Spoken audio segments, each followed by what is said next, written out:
ചങ്ങരംകുളത്ത് 1.25 kilo കഞ്ചാവുമായി 3 പേർ പിടിയിൽ. വിദ്യാർത്ഥികളാണ് ഇവരുടെ പ്രധാന ഇരകളെന്നും വിൽപ്പന സംഘത്തിൽ വിദ്യാർത്ഥികളുണ്ടെന്നും പോലീസ് ഉദ്യോഗസ്ഥർ പറഞ്ഞു. ചങ്ങരംകുളം ചിയാനൂർ സ്വദേശി വേഷുട്ടൻ എന്ന് വിളിക്കുന്ന സജിത്ത്, പൊന്നാനി സ്വദേശി ഷഫീഖ്, കക്കിടിപ്പുറത്ത് താമസിച്ചു വരുന്ന ആഷിഖ് എന്നിവരെയാണ് ചങ്ങരംകുളം പോലീസ് അറസ്റ്റ് ചെയ്തത്. ഒരു മാസത്തിനിടെ ഇവരുടെ നേതൃത്വത്തിലുള്ള സംഘം 75 കിലോയോളം കഞ്ചാവ് മേഖലയിൽ എത്തിച്ച് വിൽപ്പന നടത്തിയതായാണ് പോലീസിന്റെ കണ്ടെത്തൽ.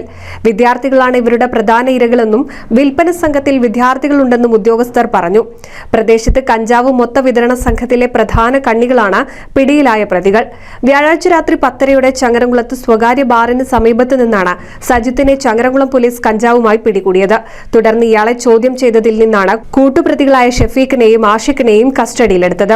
പ്രദേശത്തെ ലഹരി സംഘങ്ങളെ പൂട്ടുന്നതിനായി ഏതാനും ദിവസങ്ങളായി പോലീസ് നടത്തിവരുന്ന പരിശോധനയിലാണ് സജിത്ത് പിടിയിലാകുന്നത്. ഒരു മാസത്തിനിടെ ചങ്ങരംകുളം എടപ്പാൾ മേഖലയിൽ നിന്നായി വിൽപ്പനക്കാരും ഉപഭോക്താക്കളുമായ 30ഓളം പേരെ പിടികൂടിയെന്നും ഇതിൽ 10ാം ക്ലാസ് വിദ്യാർത്ഥികൾ വരെ ഉണ്ടെന്നും വരും ദിവസങ്ങളിലും പരിശോധന തുടരുമെന്നും സിഐ ഷൈൻ പറഞ്ഞു. പിടിയിലായ പ്രതികളെ ചോദ്യം ചെയ്യൽ പൂർത്തിയാക്കി പൊന്നാനി കോടതിയിൽ ഹാജരാക്കും. NCV news, Changaramkulam.